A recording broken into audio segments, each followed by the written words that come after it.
EZWrite 6 now includes a new AI image editor feature that makes it easy to change an image's art style and remove its background directly on your whiteboard.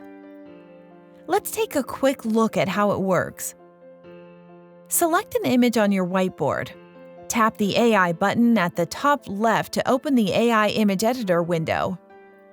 The first feature is Art Style Transfer, and it lets you apply a new art style to your image. Just pick a style and tap Generate. Once it's ready, you can either download the new image or insert it directly onto your whiteboard. Next is the AI Background Remover. Switch to the second tab in the AI Image Editor window, tap Generate, and the background of your image will be automatically removed.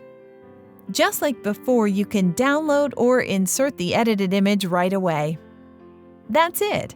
Edit images instantly and easily right on the board with the AI Image Editor.